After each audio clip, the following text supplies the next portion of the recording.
Hello, everybody. Good morning. Rajesh Rawat, Shalini Bindal, Braj Kishori, Renu Goyal, Pankaj Ojha, Sharma, everybody good morning. आज आपका maths का क्लास नहीं हो पाया है ना? चलिए,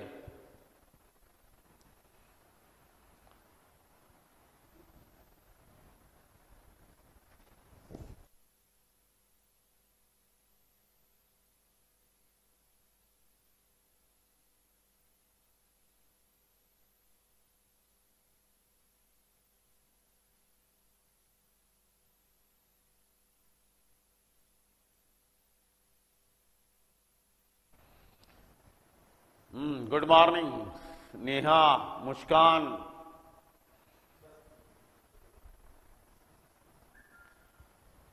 चलो भाई स्टार्ट करते हैं। मैथ्स का क्लास नहीं हो पाया आज तुम लोगों का, है ना?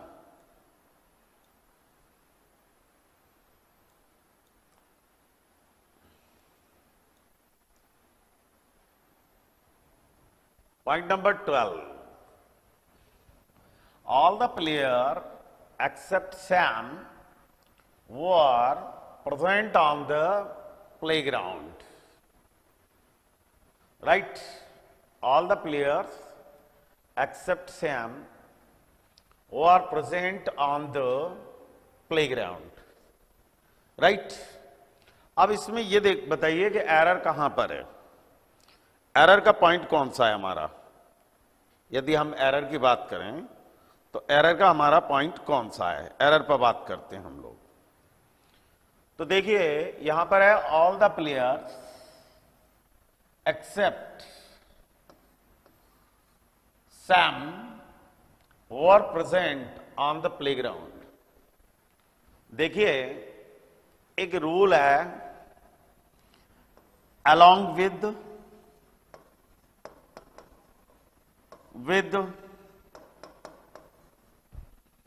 as well as what except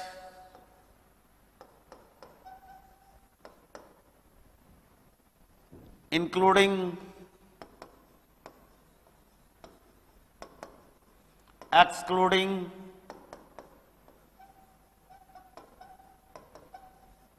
governed by, covered by।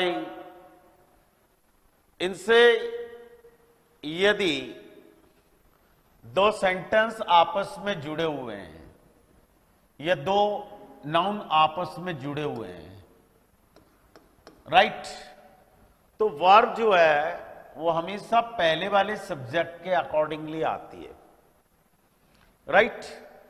तो यहां पर है ऑल द प्लेयर्स, तो पहला वाला क्या है सब्जेक्ट आपका? ऑल द प्लेयर्स, मतलब कैसा है? प्लूरल है, right.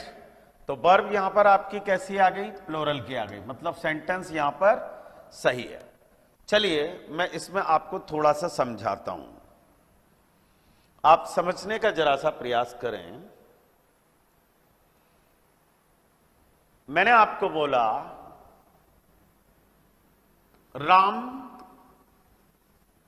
as well as his teachers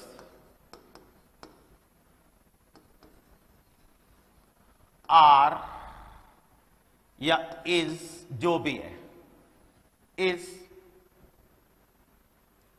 going to जो भी है आगे की तरफ सेंटेंस। अब आप देखिए यहां पर as well as से दो जुड़े हुए हैं, राइट। राम भी है और हिज टीचर्स, राइट, या विद से जुड़ा हुआ होता है यहां, आगे ना बात समझ में, या फिर अलोंग विद से जुड़ा हुआ होता। तो वर्ब जो है वो फर्स्ट सब्जेक्ट के अकॉर्डिंगली, मतलब Ram as well as his teachers is, क्या आएगा? इज आएगा। आर जो है वो गलत हो जाएगा, राइट। अब अगर कहीं इसी सेंटेंस को मैं यूं में लिखूं कि the teachers as well as Ram. तो वर्ब अब कैसी आएगी? प्लूरल की आएगी, आर। राइट, ये देखिए, ये यहां ये फर्स्ट वाला आपका नाउन, इसी के अकॉर्डिंगली यहां पर वर्ब का यूज। कंसेप्ट क्लियर है? कोई परेशानी यहां पर? चले हम आगे की तरफ। हो गया कंसेप्ट क्लियर? चलो आगे। अगला पॉइंट है यहां पर,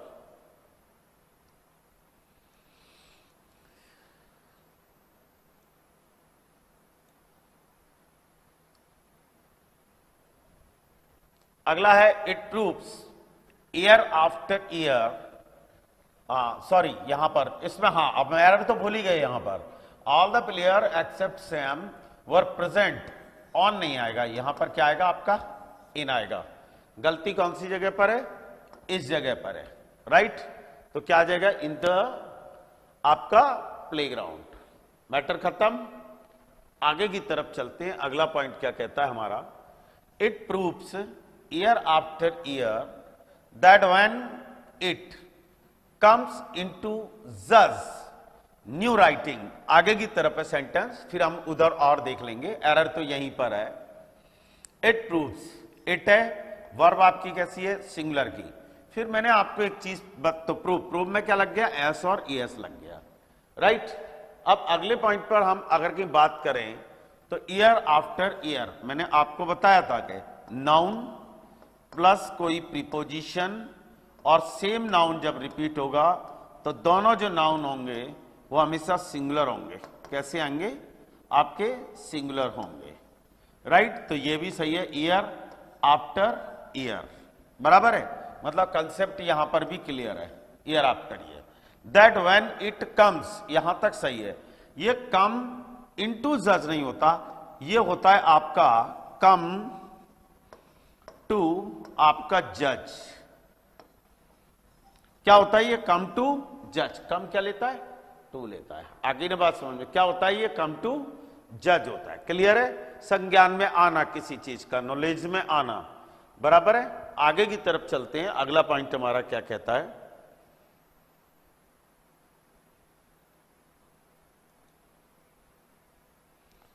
we are on slippery ground. तो एरर तो हमें वहीं मिल गया, we are on slippery ground. तो एरर वहीं हो गया था, वो होता है कम इनटू जज ना होते हुए वो क्या होता है? कम टू जज होता है। ध्यान रखना। बराबर है, कोई परेशानी यहां पर? अगले पॉइंट पर बात करता हूं कि अगला पॉइंट क्या कहता है।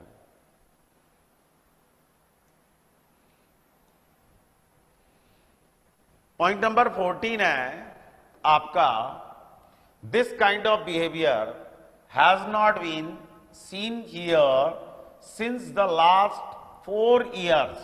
ये देखिए यहां पर ये लिखा हुआ है, यहां से दिस काइंड ऑफ बिहेवियर। सबसे पहले यहां आप एरर को समझने की कोशिश करो। दिस काइंड ऑफ बिहेवियर, आगे ना बात समझ में। यहां क्या हुआ? ये नाउन, ये ऑफ, ये नाउन। पहला वाला नाउन क्या है? This kind. इसके अकॉर्डिंगली वर्ब कैसी आ गई? यहां पर आपकी सिंगुलर की आ गई। कैसी आ गई वर्ब? सिंगुलर की।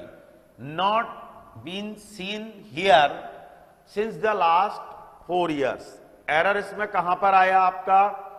हमने पढ़ा हुआ है, ये लास्ट आया हुआ है।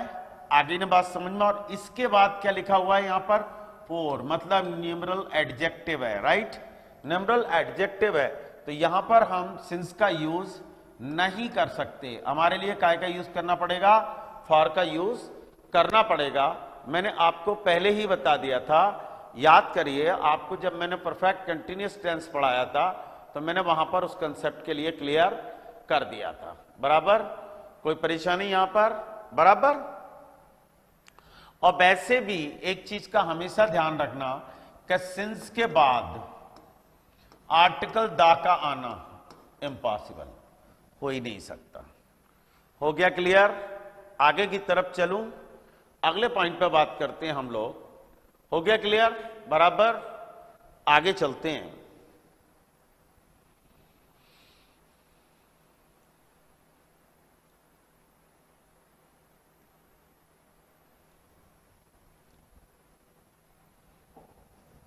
He is in the habit of going out on a morning walk regularly. इसको आप यहां पर समझने की कोशिश करें। He is in the habit of going out on a morning walk regularly. देखिए, सबसे पहले ही सब्जेक्ट सिंगुलर नंबर बिल्कुल सही है। फिर आपका idiomatic expression in the habit of, हमने पढ़ा हुआ था, इन द हैबिट ऑफ के बाद main verb first form ING, right. In the habit of main verb first form ING, going out. अब यहां पर है ऑन, यहां पर क्या है आपका, ऑन है, राइट। तो ये होगा आपका, ये तुमने सुना होगा एक फ्रेज, गो फॉर, आगे ना बात समझ में, अ वॉक। आगे ना बात समझ, क्या सुना है आपने, पढ़ा भी होगा, गो फॉर अ वॉक, आगे ना बात समझ में। तो ये यहां पर आपका गलत है, आगे ना बात समझ में। आपको काय का यूज करना पड़ेगा यहां पर, ये ऑन की जगह पर आपके लिए काय का यूज करना पड़ेगा, फॉर का यूज करना पड़ेगा। आगे ना बात समझ, काय का यूज करना पड़ेगा, फॉर का आपको वहां पर यूज करना पड़ेगा। कोई प्रॉब्लम यहां पर। आगे की तरफ चलता हूं कि अगला पॉइंट क्या कहता है।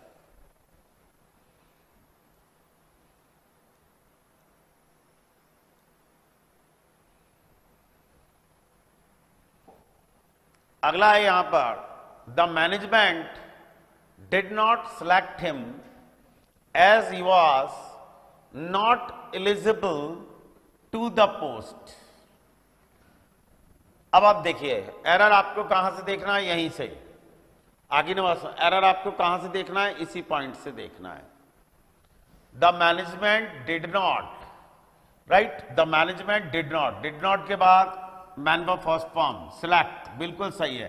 हिम एज का मतलब है चूंकि, as he was not, he के बाद आपका कैसा, सिंगुलर नंबर, नॉट कोई प्रॉब्लम नहीं है, eligible to the post, right.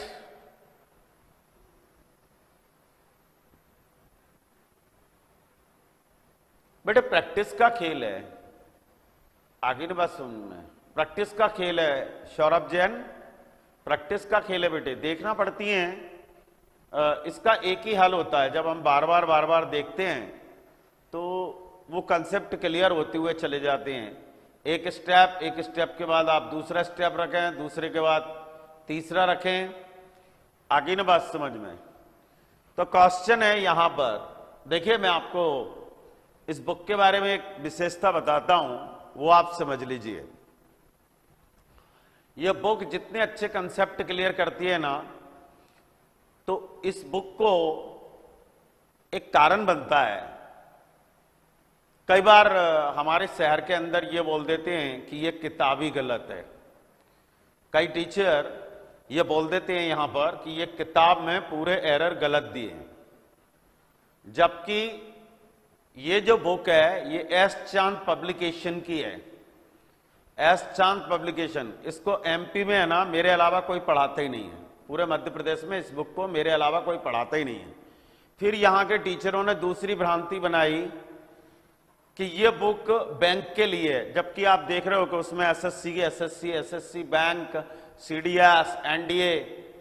तो ये अब कारण मुझे पता नहीं है कि वो लोग क्यों इस किताब से कतराते हैं। कतराने का कारण या उससे बचने का कारण है कि आप जैसे मान लो 1 मिनट के लिए यहीं पर पॉइंट उठ गया आपका, क्या, एलिजिबल टू, राइट। आप लोगों ने बोला एलिजिबल ने क्या ले लिया, फॉर ले लिया, राइट, और बिल्कुल सही है। लेकिन ये किताब में एक चीज है कि ये हमेशा है ना, एक उसके साथ में जो दूसरी प्रीपोजिशन आती है उसको भी ये जरूर देता है। आगे ना बात सुनो, उसको भी ये जरूर देता है। अब आप देखिए, अब अगर कहीं मैं इसी एलिजिबल को अगर कहीं डिक्शनरी में निकालूं अभी, तो देखना एलिजिबल टू लेता है या नहीं लेता। देखिए अब आप, हम डिक्शनरी को ओपन करते हैं और ओपन करके डिक्शनरी में देखते हैं उसके लिए। देखिए अभी आलिए आप,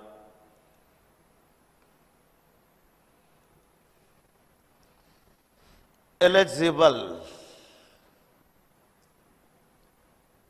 ये देखिए साहब आप,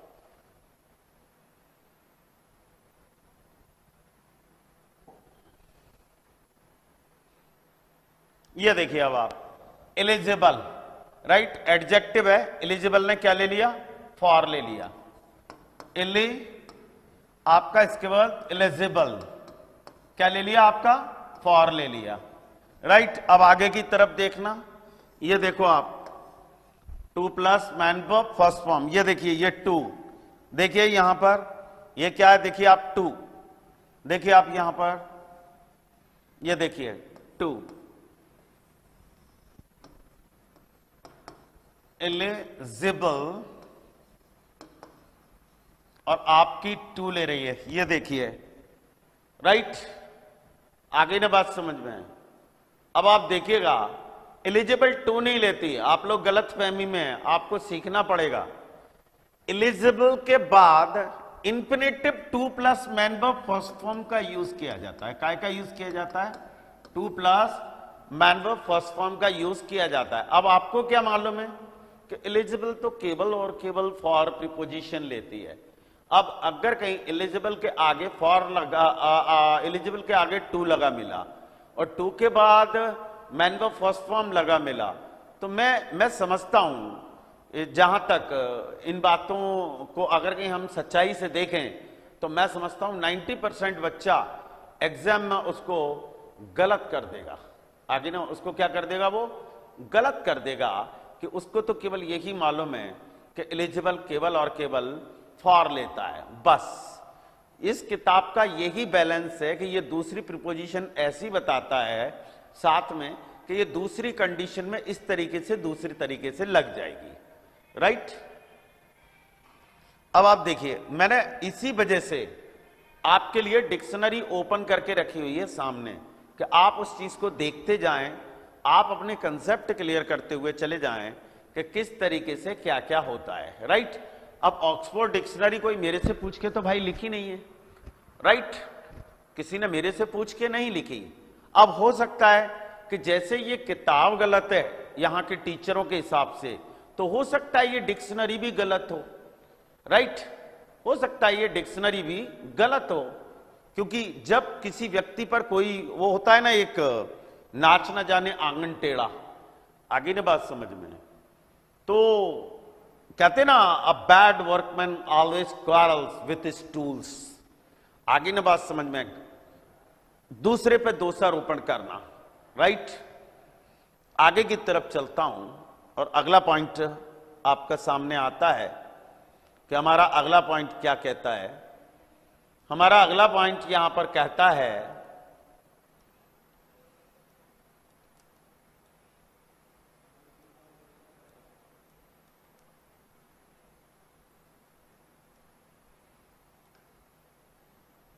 अब यहां पर क्वेश्चन अगला उठा, the management did not select him as he was not eligible to the post. तो हमने क्या कर दिया, यहां पर नाउन आया है तो हमने यहां पर काय का यूज कर लिया, फॉर का।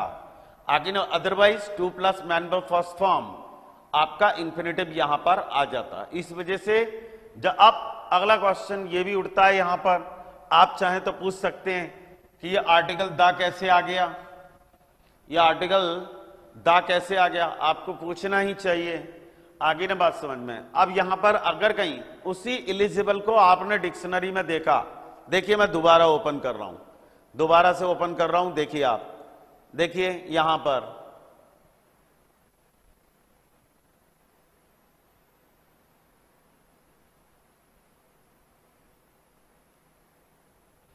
ये देखो, वहां पर था eligible, eligible, eligible for the post.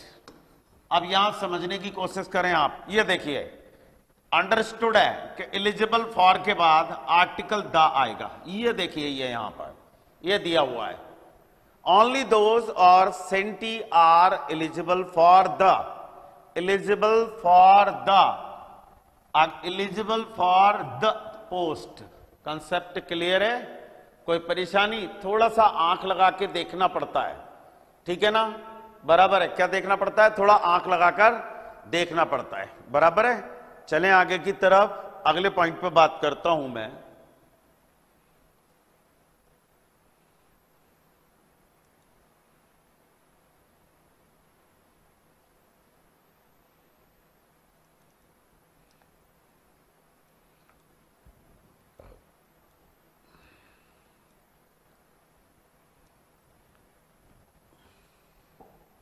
हो गया क्लियर? अब हो सकता था कि वो यहां एलिजिबल फॉर लिख देते और यहां से ये आर्टिकल हटा के यहां पर कर देते आ, राइट। तो एरर फिर कौन सी जगह पर हो जाता? इस पॉइंट पर हो जाता, क्योंकि एलिजिबल फॉर लेने के बाद आर्टिकल डाल लेता है, राइट। Any problem? आगे की तरफ चलते हैं। अगला पॉइंट है, बड़े सावधानी से समझना अगले पॉइंट के लिए, बोथ, बड़े गौर से समझना, both the form and substance. बड़े बड़े बहुत गौर से समझना, थोड़ा सा मजेदार है।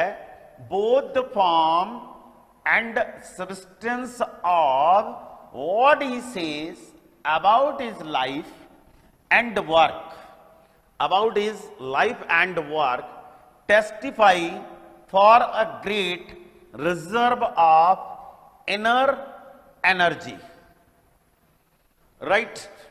अब यहां पर देखिए समझने लायक चीजें क्या हैं।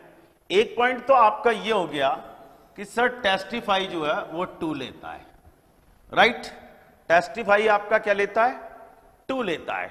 आगे ना बात समझ में, एरर मिल गया कि साहब टेस्टिफाई ने यहां पर, ये फर्स्ट बेसिक पॉइंट हो गया कि टेस्टिफाई ने आपका टू ले लिया, बराबर है। अब अगले पॉइंट पे मैं यहां से, अब आप एक बात बताइए, वो टेस्टिफाई को तो एक साइड करिए, क्या आपको यहां से यहां तक ये सेंटेंस समझ में आया है क्या कि ये क्या लिखा हुआ है? ये क्या लिखा हुआ है? आपको, आपने कभी विचार किया? आपने कभी सोचा कि ये लिखा क्या है? अब इसकी सिचुएशन को समझो यहां से यहां तक। Both the form and substance, आगे ना बात समझ, both the form and substance, और इस पॉइंट को ध्यान में दो, ऑब, और फिर दूसरा सेंटेंस यहां से शुरू हुआ है, what he says about his life and work. अब आप देखिए यहां से यहां तक, यहां से लेके यहां तक वर्ब नहीं आई, वर्ब आई है यहां पर। आगे ना बात समझ, मतलब सब्जेक्ट आपका कितना बड़ा है? Both the form and substance of what he says, आगे ना बात समझ में, about his life and work testify, ये आया है, ये आई है वर्ब इसकी यहां पर। आगे ना बात समझ में। अब इसको आप समझने की कोशिश करें। देखिए आपने एक फंक्शन पढ़ा हुआ है, noun plus of plus noun, समझने की कोशिश करना। देखिए आप, both the form and substance, ये यहां से यहां तक एक नाउन बना। आगे ना बात समझ में, क्या बना? यहां से यहां तक ये एक नाउन बना। थोड़ा सा बड़ा कर दूं, राइट। ये यहां से यहां तक एक नाउन, राइट, एक नाउन। इसके बाद ये देखिए नाउन प्लस ऑफ, और यहां से ये चला यहां तक, ये पॉइंट यहां तक चला, ये हुआ आपका कौन सा? दूसरा नाउन, राइट। ये हुआ आपका क्या? दूसरा नाउन। कहां? यहां से लेके और यहां तक। तो noun plus of plus noun. आगे ना बात समझ में, बराबर है? हो गया कंसेप्ट क्लियर? इसके बाद ये वर्ब आई है टेस्टिफाई, इसके लिए ये पूरा सेंटेंस जो है हो गया। इसकी वर्ब आई है यहां पर testify for a great reserve of inner energy. अब यहां पर आप समझने की कोशिश करो। कई लोग कहेंगे सर व्हाट इज दिस, ये सेज वर्ब लगी हुई है। जी नहीं बेटे, ये यहां पर नाउन क्लॉज बना है। क्या बना है? ये यहां पर नाउन क्लॉज है। क्या बना हुआ है? ये नाउन क्लॉज बना हुआ है। आगे ना, व्हाट ही सेज, जो कहता है। आगे ना बात समझ, यहां पर सेंस क्या निकल रहा है? जो कहता है। आगे ना बात समझ में, हो गया क्लियर?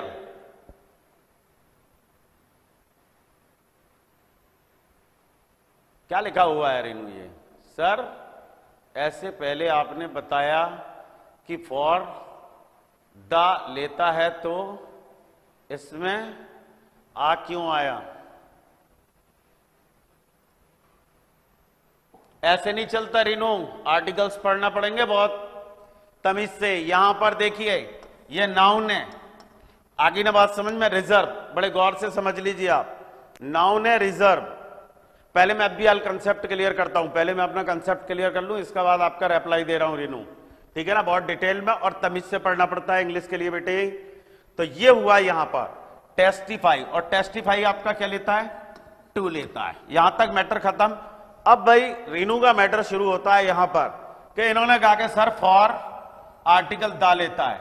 मैंने नहीं बोला फॉर आर्टिकल दा लेता है, मैंने नहीं बोला। फॉर तो आर्टिकल दा लेता है, फॉर आर्टिकल आ लेता है, फॉर आर्टिकल एन लेता है, और फॉर कोई आर्टिकल नहीं रहता।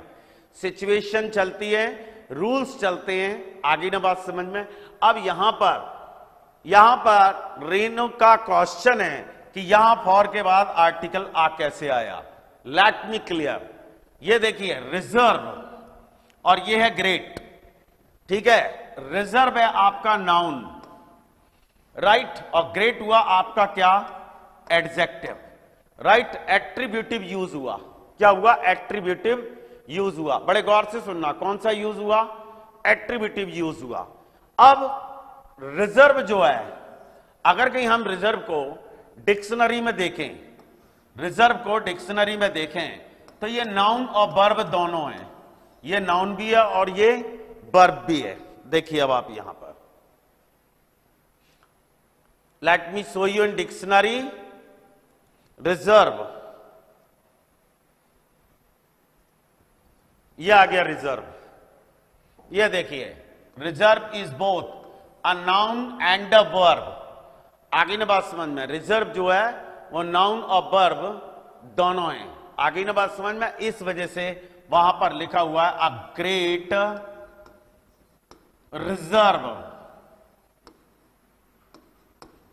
ऑफ। आगे ना बात समझ में, it is both a noun and a verb, hence we are to use article a, आगे ना बात समझ में, आफ्टर फॉर। ये गलत फहमी मत रहना कि फॉर आर्टिकल दा लेता है, बिल्कुल गलत फहमी मत रहना। आगे ना बात समझ में। अभी एक और एक्सप्रेशन आया था, तुमने देखा होगा, गो फॉर अ वॉक। अभी आया था क्या? आया था क्या? Go for a walk. वो अब भी हाल, तब यहां पर आर्टिकल आ था, देखा था क्या तुमने? क्यों था? उसके पीछे कारण क्या था? यहां पर अरे अभी आया था ना, go out for a morning walk, अब भी हाल आया था। तो यहां पर आर्टिकल आ क्यों था? समझिए आप यहां पर आर्टिकल आ होने का कारण। अब हम वर्क को डिक्शनरी में देखते हैं। वर्क को जैसे ही हमने डिक्शनरी में देखा, ये देखिए आप वर्क, ये देखिए वर्क, वर्क नाउन भी है और वर्क वर्ब भी है। अगर कहीं मैं यहां से आर्टिकल को हटा दूं 1 मिनट के लिए, तो यहां पर ये क्लियर नहीं हो पा रहा, राइट, कि ये नाउन है या ये वर्ब है। तो यहां पर मैंने आर्टिकल आ का यूज किया और इंडिकेट कर दिया कि यहां पर वर्क का जो यूज है वो एज अ नाउन है। हो गया क्या क्लियर कंसेप्ट? बराबर। चलो आगे की तरफ।